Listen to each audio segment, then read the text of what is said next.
Welcome to Choice Classic Radio. Like us on Facebook, subscribe to us on YouTube, and help keep this show alive by donating at choiceclassicradio.com.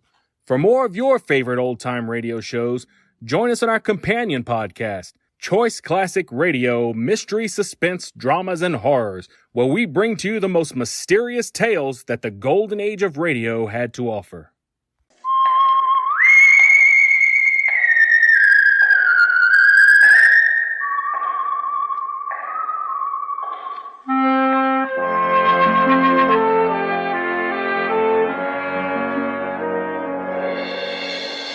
The Adventures of the Saint, starring Vincent Price.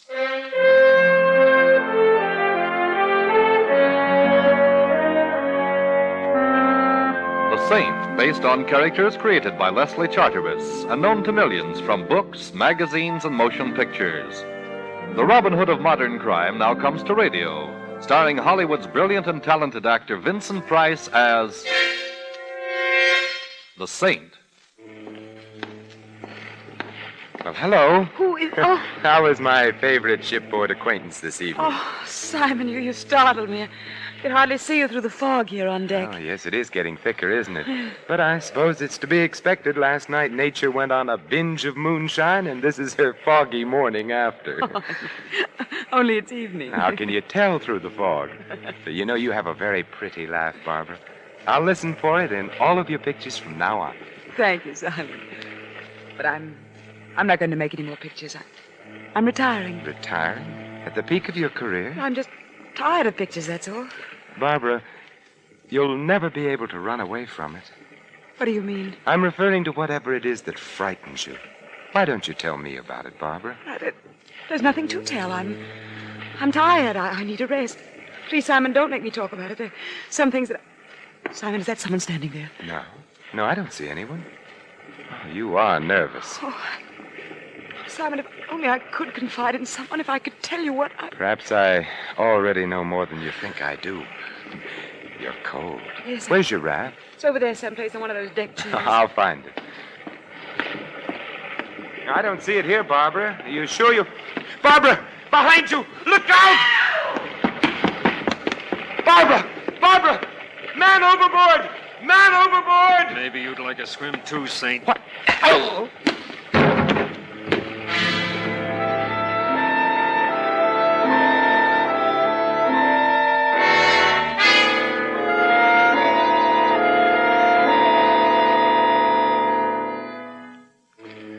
Oh. Mr. Templar? Mr. Templar? Hello. I suppose the usual question is, where am I? Sometimes they awaken from your type of custom-made coma asking, who am I? Evidently, I wasn't hit quite that hard. I even remember who you are, Dr. Norman. It is Dr. Norman, the celebrated psychiatrist, isn't it? Yeah, that is very good, Templar, but I'm afraid I must still confine you here to the ship's infirmary for a while. Huh? Possible concussion, you know. Say, tell me, what makes a famous neurologist like you pose as a mere ship's doctor? I'm really not posing. Partridge, the ship's physician, is ill. I was within earshot when I heard the familiar call, is there a doctor in the house? And, no, Simon, don't try to get up. I have a flask here if a drink will make you happy. Oh, not right now, thank you. As I recall, I have some unfinished business to attend to. Barbara? Yes. What's she? They couldn't find her in the fog. She's gone. Poor Barbara. Yes, it was a horrible accident. Horrible, yes. Accident, no. You mean to say she didn't fall overboard? She was murdered. Murdered? But who? I think I know who. Ooh, my head. It feels like the Aberdeen Proving Grounds. Yes, I will mix you a sedative. You know, you're not looking very well. I always look like this when I'm angry. There's only one cure. Yes, I know. The lady with the scales known as Madame Justice. You know, Templar, I've been curious about what makes a man like you tick. Well, I'll tell you. Every 8 days or so, someone winds me up. Right now, I'm wound up tight. Tight with fury. Well, as a psychiatrist, I would advise you to unwind a bit. Here we are. Now, drink this. It will put you to sleep after a while. Thank you. You say you think you know who killed Barbara, Simon. I was wrong. I do know. Well, I think you ought to talk to me. Unwind yourself. Oh, you think I need psychiatry, Doctor? Well, I think you're too taut at the moment. That plus your concussion, it might be dangerous. Very well, Doctor, I'll unwind. I'll tell you the entire story. If you don't mind, Simon, here, this will help the rhythm. Huh? It's a metronome. Psychiatrists often use them. But if you'd rather... No, I don't mind. I'd never met Barbara Brooks, although I doubt if there's a human being alive who hasn't heard of her or seen her in the movies. I first saw her the day we boarded ship. There was something in her expression, in the way she walked and talked and smiled, that immediately told me here was someone I should know. Her entire demeanor was an attitude of invitation. A romance. Fear, Doctor. She was a frightened lady. She wanted someone near her. I walked over to her there on deck and immediately made myself useful. Her steward evidently had become busy elsewhere, so I tipped my hat and said somewhat idiotically, "Get your program here, lady. You can't tell the staterooms without the numbers." I beg your pardon. Your steward seems to have deserted you. Oh. I've sailed this scow before, so if it's the direction to your stateroom you're looking Well, for... I would like to know. I would, too. Number, please. A36 main deck. Thank you very, very much. It's this way. My name's Templar. Simon, for short. And, of course, you're Barbara Brooks. You know, we passed the bar en route to A36 main deck. Does an old-fashioned with a new acquaintance sound inviting? It will a little later after... He's here on the ship. He's here. Ooh, there are several... Oh, I see. He's gone now. Turn the corner. Yeah, I think I saw the man you meant. Certain off-center gentleman named Rader. Rader, I don't know that name. No, surely you've heard of Phil Rader. He's just as big a star in his line of work as you are in yours. What is his line of work? Well, he's an exterminator of human beings. Mr. Templar, I'm afraid. Well, that was obvious from the moment I first saw you. Why don't you tell me about it? Oh, no, I can't. No, I'd be killed. Well, that's as good a reason as any for not telling me, but I must warn you I've a peculiar talent for finding things out for myself. Oh, no, you mustn't do anything. Please, please.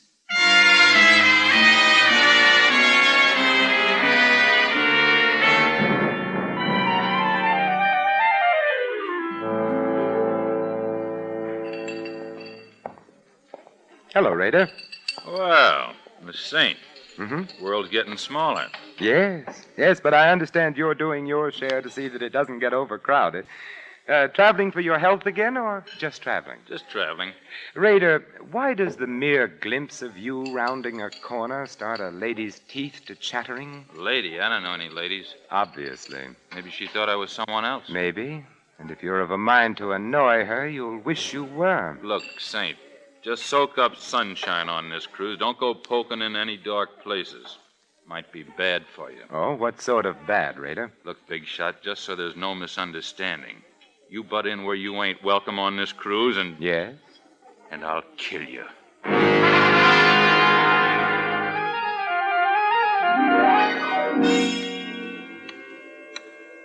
How is your head, Simon? And it feels as if a regimental crap game was going on inside of it with jet-propelled dice. You haven't drunk your sedative yet. Here. Oh, thank you. Shall I go on taking the load off of my concussion? Yes, by all means. I think I was present at the next sequence. Yes, then. Doctor, you were. It was the night of that ridiculous costume ball ship's captains are so fond of arranging. Yes. I remember. We were at the bar together. You were a pirate, I recall. Yes, and you were a clown. The ball was loaded with clowns, some of them not even aware of their clownishness. But it was gay and sprightly, and the music was good.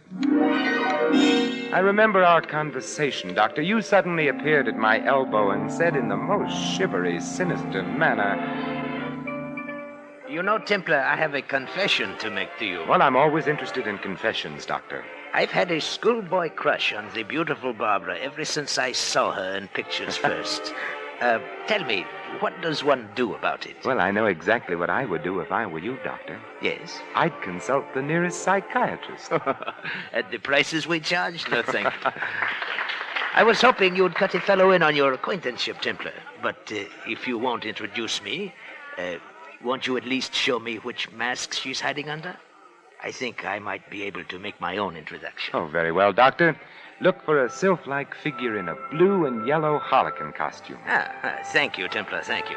And if you should ever need a good At psychiatrist... the prices you charge? I will be seeing you. Don't turn around, Mr. Templar. I have a pistol in the small of your back. Well, now, really, is that any way to enjoy a waltz? Listen, Saint, and listen hard. Oh, I'm all ears, except for the small of my back, which feels abnormally large at the moment. Certain arrangements have been made, Saint. It means a big head of lettuce if they go through. So? All the signs say keep out. See that you do. Now, don't turn around.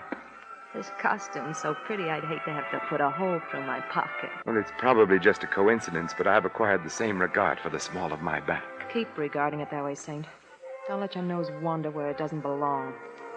And you might begin by forgetting you saw certain people aboard this boat. Say, just tell me how you're going to swing it, Mrs. Miller. Oh, don't be surprised. I'd recognize the notorious Lil Miller's voice on a party line. How are you going to take him, Lil? A palm base or perhaps a marked deck? This rod has a hair trigger, Saint. Just a touch and you're... Lil, what's the matter? That girl there, the one in the harlequin. Lil! You're lucky, Saint. I'd have shot. Give her ear. Don't crowd. Crowd her all you want to. She won't mind now. Is she? Yes, a stiletto in the back leaves very little doubt. She's dead.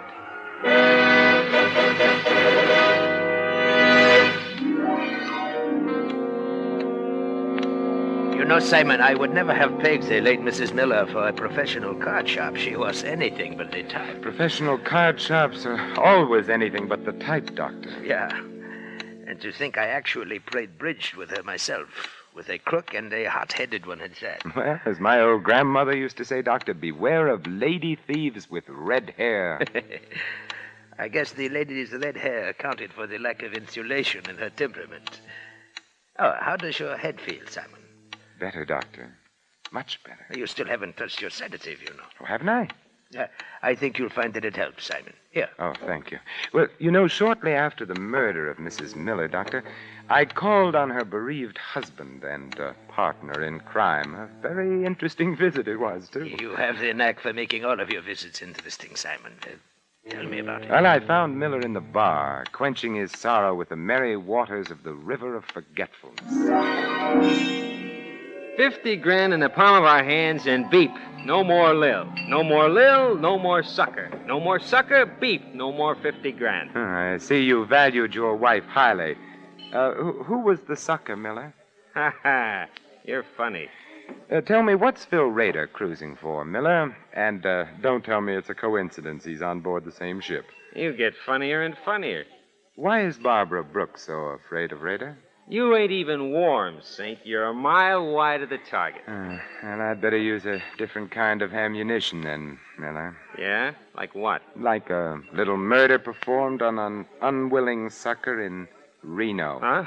What do you know about that? You won't like going back to Reno, Miller. It gets hot in the summertime, especially in the penitentiary. Raider was with Lil and me on this deal. All right, Miller, put the zipper on. Raider.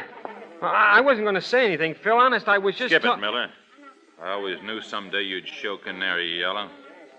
I thought you and I had a little understanding, Saint. You've got a reputation for wrong thoughts, Rader. Yeah, but right or wrong, I back my ideas up. To the hilt, Saint. Keep that frog sticker under cover, Rader, or I might take it away from you. And the Dutch courage that rides with it, too. I'll keep it hidden for now. You just be careful of the places where the lights don't shine, Saint. Come on, Miller. I want to talk with you. Well, I'll be out in a little while, Phil. I want a drink. You've drunk enough, Canary. Come on. You'd better go, Miller. And if you can't talk your way out of it, my regards to the fishes.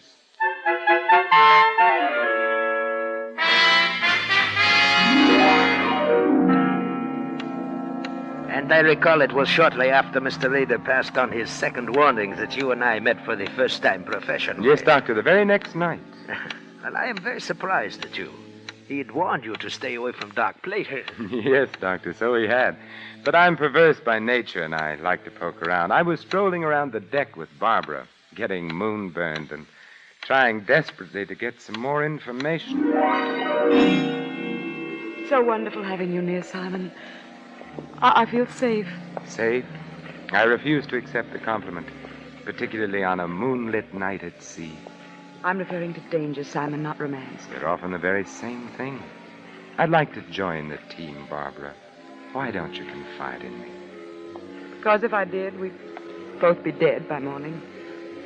I must go now. Good night, Simon. Good night. Don't turn around, Templar. I've got a... I know. A gun pointed at the small of my back. That's it. Now keep away from Barbara Brooks. Am I clear? Clear enough. Anything else? Yeah. Just so it sinks in, Saint. Take this along to remember me by.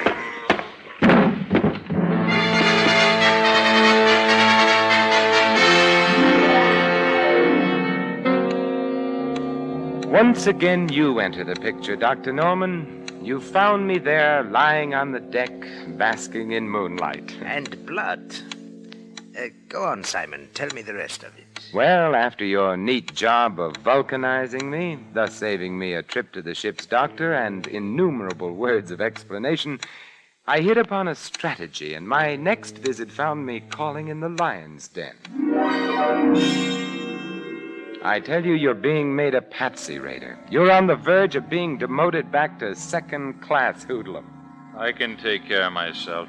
Well, I admit a minor sandbagging committed in your good name doesn't amount to much, Raider. But what if the same someone likes your name and decides to use it in other ways? What do you mean? I mean murder. You're a lead pipe cinch to pay for one of your own someday, Raider. But meanwhile, how would you feel getting hung for somebody else's shenanigan? I'd be annoyed. You sure would. Look, I'm not rigged up with no murder, Saint. Lil meant 50 grand to us alive. That's what we figured the sucker was good for. Well, it's a good enough reason for wanting Lil among the present instead of the late, Raider. Tell me, what was the angle? Blackmail? Nah, nothing so crude, Saint. I sponsor the party, spot him, finger him, and oil him, and the Millers squeeze him through a deck of cards. Huh? The guy's a sucker for good-looking dames and card games, that's all. That sounds very uncomplicated, easy The picking. guy ain't had the coin long enough to be smart about it. Who's the guy? Yeah, he makes water heaters. The fat man with the diamonds from Passaic? Yeah, that's the sucker. I should have tumbled. Looks like you did. I thought you were out for a bust-up. And 50 G's a lot of money, Saint. I figured if I could scare you, it'd be insurance. How about Barbara Brooks?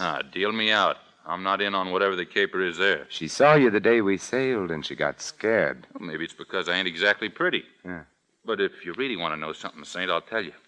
I was propositioned on a stunt against that dame a few weeks before we sailed. I turned it down. A big dough, too. A murder deal? Yeah, big dough to bump her off. Not for me, though. Nah, she's too prominent. Too much heat on those jobs. Who made the offer, Raider? He wasn't exactly interested in leaving his calling card, Saint. Just a John Smith, as far as I'm concerned. But he had a description, didn't he? Everybody has a description. Well, sure. He was a medium-sized guy with... Hey, the lights. Who turned them off? Get down! Raider, are you... Brown tie, blue shirt. Brown tie, blue shirt. Brown tie, blue shirt. Not a very harmonious color scheme, is it? Raider. Yeah. Thank you, Raider. At least your last earthly utterance was in the direction of good. Thank you.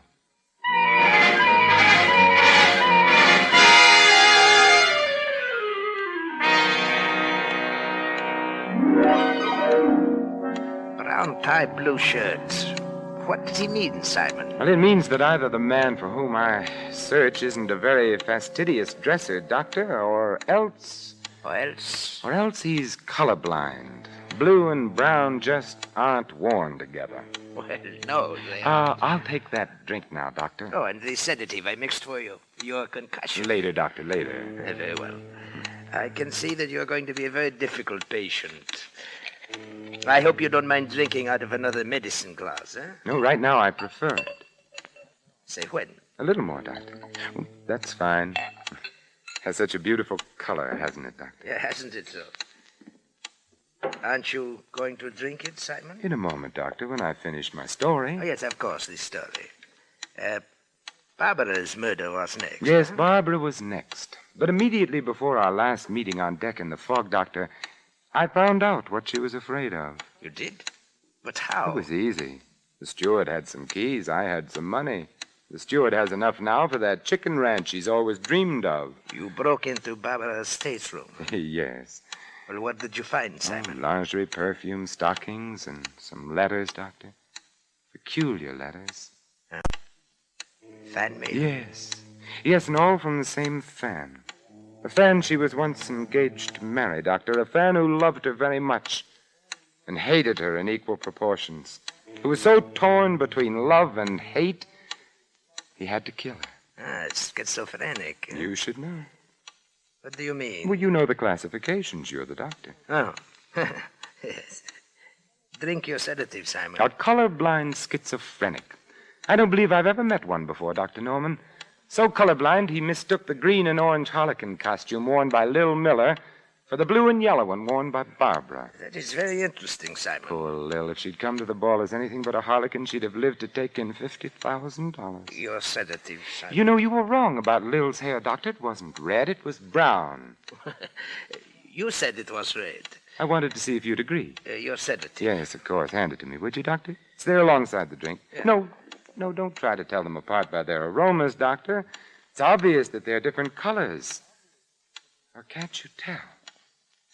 You find it, Saint. I'd like very much for you to drink it. My Doctor, what a pretty purple gun you're wearing. Or is it pink? Drink up, Templar. You hardly feel it. It's just a dash of prussic acid. Dr. Norman, when you give a sedative, you go overboard. Drink it, Templar. Well, you're the doctor. A toast to you, Dr. Norman. To your green shirt, blue tie, and gray handkerchief, none of which match. Here's how. Oh, my eyes! You threw it in my eyes! It was a question of your eyes or my stomach, Doctor. My eyes, I'm blind! You'll get over it, Doctor, which is more than can be said of me if one of those wild shots of yours should hit me. I know I shouldn't practice medicine without a license, Doctor, any more than you should. But here's a sedative from me to you.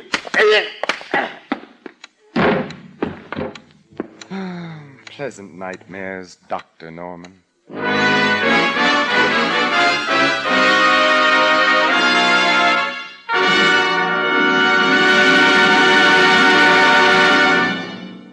You have been listening to another adventure of the Saint, the Robin Hood of modern crime. And now here is our star, Vincent Price. Ladies and gentlemen, in a prejudice-filled America, no one would be secure in his job, his business, his church, or his home. Yet racial and religious antagonisms are exploited daily by quacks and adventurers whose followers make up the irresponsible lunatic fringe of American life. Refuse to listen to or spread rumors against any race or religion. Help to stamp out prejudice in our country. Let's judge our neighbors by the character of their lives alone, and not on the basis of their religion or origin. This is Vincent Price inviting you to join us again next week at the same time for another exciting adventure of the Saint. Good night.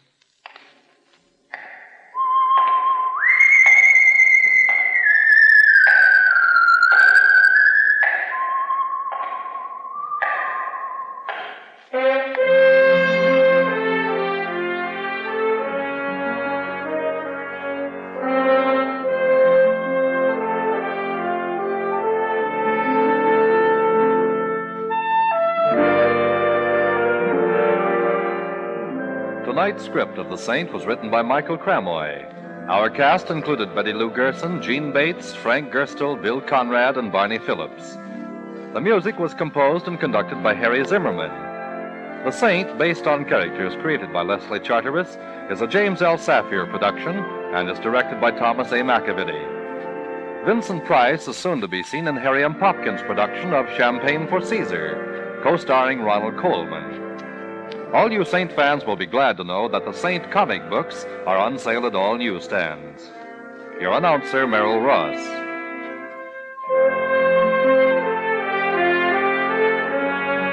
This is the Mutual Broadcasting System.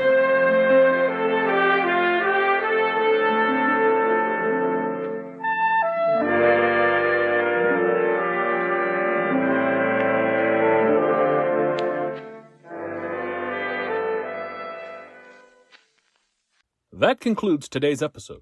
We'd like to thank you and remind you to donate at choiceclassicradio.com.